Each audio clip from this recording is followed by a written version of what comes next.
बच्चों, क्या हाल चाल। तो आज का हमारा टॉपिक है मेंस्ट्रुअल साइकिल। तो कंप्लीट हम डिस्कस करेंगे कि बेसिकली बायो के हवाले से मेंस्ट्रुअल साइकिल है क्या चीज़। वैसे आप लोग इसे लोकल लैंग्वेज में डिफरेंट नेम से भी बुलाते हैं।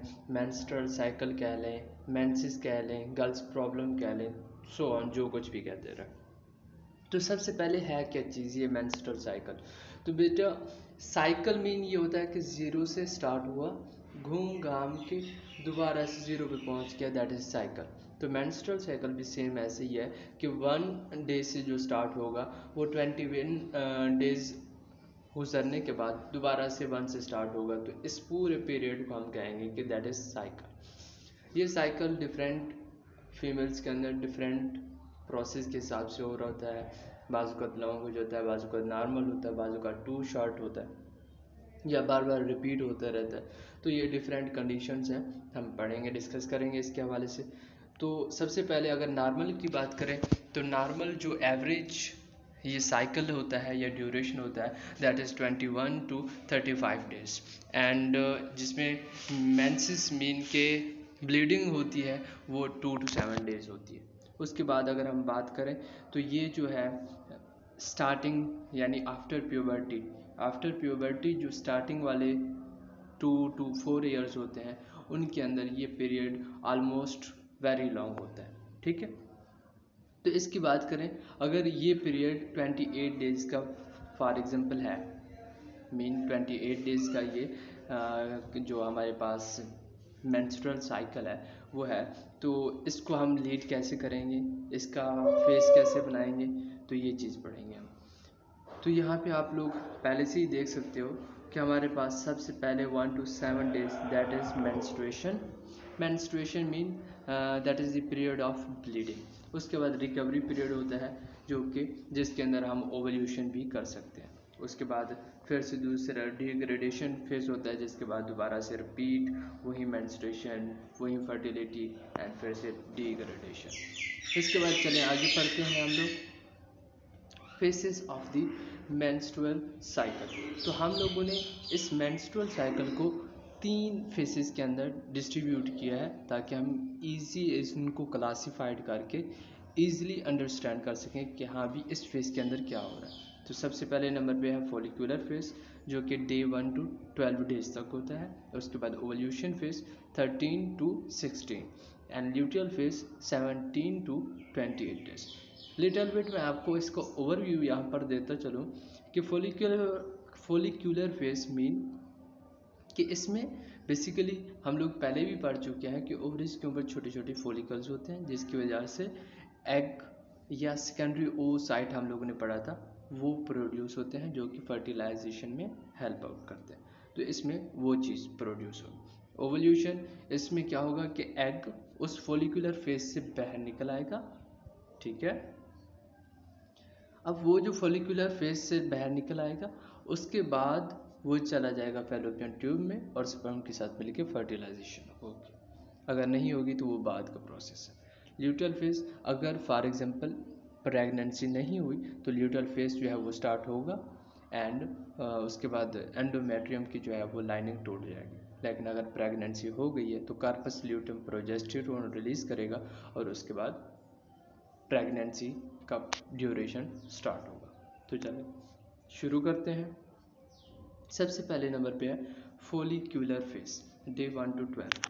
तो इसके अंदर भी हम लोगों ने 2 पोर्शन बनाए हैं 1 to 7 days and 7 to 12 days. तो सबसे पहले नंबर पे जो होता है वो होता है menstrual face. Menstrual face mean इसके अंदर बेसिकली क्या होता है कि जो एंडोमेट्रियम लाइनिंग्स होती है वो टूट जाती है। अब वो क्यों टूट जाती हैं, इसलिए क्योंकि बेसिकली जब एग को स्पर्म के साथ फर्टिलाइजेशन का मौका नहीं मिलता या स्पर्म नहीं होता और एग जो है वो वैसे ही घूम घाम के वो ख़त्म हो जाता है, डिसॉल्व हो जाता है, तो उससे क्या होता है कि जो एंडोमेट्रियम लाइनिंग होती है, मेन यूट्रस की जो इंटरनल लाइनिंग्स होती है उनकी ब्रेक डाउन स्टार्ट होती है जिसकी वजह से बेसिकली 3 to 7 डेज तक वो सारी की सारी जो ब्लीडिंग होती है या लाइनिंग्स की ब्रेक डाउन होती है वो हमारी बॉडी से रिमूव हो रही होती है। और दूसरे नंबर पे जो इम्पोर्टेंट बात है, इस फेस में एस्ट्रोजन और प्रोजेस्टेरोन इन दोनों का लेवल ही कम होगा। इसके बाद आता है हमारे पास दूसरे नंबर पे 8 to 12 डेज। तो इसमें बेसिकली क्या होता है कि हाइपोथैलेमस के बाद दोबारा से सिग्नल जाएगा, हाइपोथैलेमस पिट्यूटरी ग्लैंड के पास जाएगा, जीएनआरएच की मदद से पिट्यूटरी ग्लैंड एफएसएच और एलएच को रिलीज़ करेगा। ठीक है, सबसे पहले नंबर पे फॉलिकल स्टिमुलेटिंग हार्मोन रिलीज होगा, जो कि जाके ओवरी के फॉलिकल्स को स्टिमुलेट करेगा कि हाँ भी अब आप फॉलिकल्स बनाना स्टार्ट करो। उसके बाद एक मैच्योर एग या फॉलिकल जो है वो रिलीज होगा, और इस स्टेज में यानी 8 to 12 डेज में एस्ट्रोजन का जो लेवल है वो राइज हो जाता है। ताकि क्योंकि इसने जो काम करना होता है वो ये है कि ये यूट्रस या एंडोमेट्रियम की जो लाइनिंग्स होती है उसकी प्रिपरेशन करता है कि इफ़ अगर ओवल्यूशन हो जाती है और उसके बाद स्पर्म भी मिल जाता है तो फर्टिलाइजेशन हो जाएगी, और उस फर्टिलाइजेशन के बाद के प्रोसेस को सारा का सारा कैरी करना है यूट्रस ने, तो उसकी दीवारें तो मजबूत होनी ही चाहिए। इसलिए ये सारी चीज़ें बनाने के लिए एस्ट्रोजन उसकी जो वाल्स होती हैं, लाइनिंग्स होती हैं, उसकी प्रिपरेशन करता है। यहाँ पर आप देख सकते हो सबसे पहले नंबर पे जो हमारे पास 1 to 7 डेज होंगे, उसके अंदर क्या होगा, मेंसेस होंगे, मीन ब्लीडिंग होगी। ठीक है, जो भी इंटरनल लाइनिंग्स की ब्रेकडाउन हो चुकी होगी वो हमारी बॉडी से ब्लीडिंग की सूरत में रिमूव हो जाएगी। उसके बाद 8 to 12 डेज तक क्या होगा, एस्ट्रोजन का लेवल हाई हो जाएगा और वो उन लाइनिंग्स को जो जिनकी ब्रेकडाउन हो चुकी है अब उनको दोबारा से बनाना शुरू करेगा, रिकवर करना शुरू करेगा। एंड देन जो हमारे पास फेस होगा वो होगा ओवल्यूशन, यानी अराउंड डे 13 to 16। मीन अगर इसका बेसिक देखें या मोस्ट एक्सेप्टेबल डे देखें तो वो 14 ही कहा जाता है, लेकिन 13 to 16 डेज है, वेरिएशंस होती हैं। इसके अंदर बेसिकली क्या होता है कि एक LH सर्ज होता है, उसकी मदद से ल्यूटिनाइजिंग हार्मोन रिलीज होता है, एंड ये ल्यूटिनाइजिंग हार्मोन जो है रिलीज करवाता है कौन, एग को रिलीज करवाएगा। उसके बाद ये एग भाग कर जाएगा फैलोपियन ट्यूब्स में, जहाँ पे हम लोगों ने पढ़ा था कि फैलोपियन ट्यूब के अंदर ही फर्टिलाइजेशन होती है। ठीक है, तो ये जो है मेंस्ट्रुअल साइकिल का फर्टाइल पीरियड होता है, मीन कि यहाँ पे ओवल्यूशन होने के बाद फर्टिलाइजेशन होने के चांसेस बहुत ही ज़्यादा होते हैं। इसके बाद आगे हम लोग पढ़ें तो LH सर्ज की मैंने अभी बात की, तो LH सर्ज बेसिकली हार्मोन का राइज हो जाना, that is called surge centre. ठीक है, LH सर्ज है तो ल्यूटिनाइजिंग हार्मोन का राइज हो जाना अपनी कंसंट्रेशन के अंदर, that is the LH surge, और ये ओवल्यूशन को इंड्यूस करता है 2 to 3 डेज। इसकी वजह से हम लोग कह रहे हैं कि 13 to 16 डेज, यानी एग्जैक्ट एक दिन या एक नंबर नहीं कह रहे हम, 2 to 3 डेज की वेरिएशन डाल रहे हैं। क्यों, क्योंकि ये LH सर्ज ओवल्यूशन कराता रहता है 2 to 3 डेज तक। उसके बाद अगर हमने पता करना है कि हमें ओवल्यूशन कब हो रही है, ताकि हम एग्जैक्ट उसी दौरान इंटरकोर्स कर सकें और फिर फर्टिलाइजेशन हो सके और फिर ऑफस्प्रिंग और बाकी सारी चीज़ें हो सकें, तो इसके लिए एक स्पेशल टेस्ट किया जाता है, और वो special test OPK, ovulation prediction kit. उसमें बेसिकली हम लोग यूरिन ले लेते हैं या ब्लड से सीरम को एक्सट्रैक्ट करके फिर उसमें हम ल्यूटिनाइजिंग हार्मोन चेक करते हैं कि उसकी कंसंट्रेशन कितनी है। अगर वो ज़्यादा है तो हम ऑटोमेटिकली कहेंगे कि हाँ that is the period of ovulation, and हम इंटरकोर्स कर लेते हैं।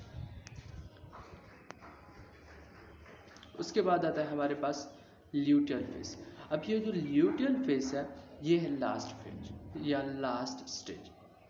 अब क्या होगा, ओवल्यूशन के बाद जो रैप्चर्ड फॉलिकल्स होंगे, मीन वो जो फॉलिकल थी वहाँ से एग निकल गया, फॉलिकल से निकल गया, अब वो रैप्चर्ड फॉलिकल्स है, तो वो डेवलप होता है कार्पस ल्यूटम के अंदर। अब ये जो कार्पस ल्यूटम होता है बेसिकली, ये कार्पस ल्यूटम जो है सीक्रेट करता है प्रोजेस्टेरोन।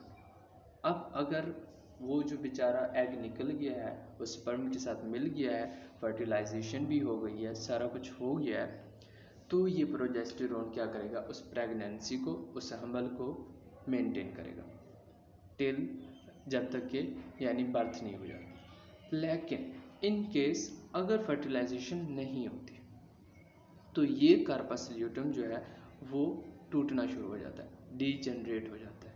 अब ये कार्पस ल्यूटियम टूट जाएगा तो जो प्रोजेस्टेरोन बन रहा था वो ऑटोमेटिकली नहीं बनेगा। अब प्रोजेस्टेरोन नहीं बनेगा तो जो हमारे पास एंडोमेट्रियम लाइनिंग थी जो एस्ट्रोजन बना रहा था, अब वो एस्ट्रोजन का लेवल भी डिक्रीज हो जाता है एंड प्रोजेस्टेरोन का लेवल भी डिक्रीज हो गया तो ऑटोमेटिकली, यानी जो ऐसे समझो कि मिस्त्री दीवार बना रहा है, अब वो मिस्त्री ही नहीं रहा, समान ही नहीं रहा, दीवार कैसे बनेगी, ऑटोमेटिकली टूटेगी ना। तो इस वजह से इधर भी एंडोमेट्रियम लाइनिंग्स टूटना शुरू हो जाती हैं, उनकी ब्रेक डाउन होना शुरू हो जाती है। उसके बाद अगर हम बात करें ल्यूटल फेस के अंदर थोड़े से कॉमन इश्यूज भी होते हैं, ठीक है। अब वो कॉमन इश्यूज क्या होते हैं, यानी ल्यूटल फेस गुजर गया, अब इस जो हमारे पास मेंस्ट्रुअल साइकिल है इसके हवाले से कुछ कॉमन इश्यूज हैं। सबसे पहले नंबर पे हमारे पास प्री मेंस्ट्रुअल सिंड्रोम, ठीक है, यानी मेंस्ट्रुअल साइकिल हो गया स्टार्ट, उससे पहले डिफरेंट हमारे पास इश्यूज होते हैं। उसके हवाले से बात करें तो हमें पता चलता है कि मेंस्ट्रुअल साइकिल के अंदर डिफरेंट टाइप्स के ऐसे कह सकते हो कि साइन एंड सिम्टम्स आप शो करती है आपकी बॉडी। अब उनके अंदर क्या क्या हो सकता है, मूड स्विंग, ब्लॉटिंग, फटीग, यानी आप थके थके रहते हो, किसी चीज़ को करने का दिल नहीं करता। उसके बाद मूड स्विंग, यानी एकदम में आप कह रहे हो कि हाँ आप तो बहुत ही अच्छे हो, और एक ही टाइम पे उसी वक्त आप कह रहे हो कि नहीं इस जैसा ख़राब बंदा है ही नहीं, तो ऑटोमेटिकली उसका मूड स्विंग होता रहता है, ठीक है। तो ये बिहेवियरल चेंजिंग्स उसके अंदर डेवलप हो जाती है। उसके बाद अगर हम बात करें नेक्स्ट सिंड्रोम की या नेक्स्ट इशू की, जो कॉमन इशू है वो है हमारे पास मेंस्ट्रुअल इर्रेगुलरिटीज। अब ये जो मेंस्ट्रुअल इर्रेगुलेशन है मीन कि 21 या 28 to 35 डेज तक नॉर्मल होता है, लेकिन बाजू का ये टू लॉन्ग हो जाता है, बाजू का टू शॉर्ट हो जाता है, या बाजू का रिपीट होना शुरू हो जाता है एंड फिर 2 मंथ 3 मंथ के लिए स्पेस आ जाता है। तो ये सारी चीज़ें बेसिकली आपके हार्मोनल इम्बैलेंस की वजह से होती है, आपके न्यूट्रिशनल फैक्टर की वजह से होती है, आपके स्ट्रेस की वजह से होती है, कि आप किसी न किसी स्ट्रेस से गुजर रहे हो, या न्यूट्रिशनल इम्बैलेंस है या हार्मोनल इम्बैलेंस है। ऑटोमेटिकली जो हार्मोनल इम्बैलेंस होता है वो लीड कर रहा होता है किसकी वजह से, न्यूट्रिशन की वजह से और स्ट्रेस की वजह से। तो इसलिए स्ट्रेस एंड न्यूट्रिशन वो दोनों अच्छी है तो ऑटोमेटिकली आपका ये फैक्टर कंप्लीट हो सकता है, चेंज हो सकता है। एंड लास्ट वन जो है हमारे पास है वो है मेनोपास। मेनोपास मीन के ख़त्म, the end of menstrual cycle. And ये जो होता है ये बेसिकली 45 to 55 एज तक होता है एंड इसके बाद जो है इसका एंड हो जाता है। अगली वीडियो तक के लिए अल्लाह हाफिज़, थैंक यू वेरी मच।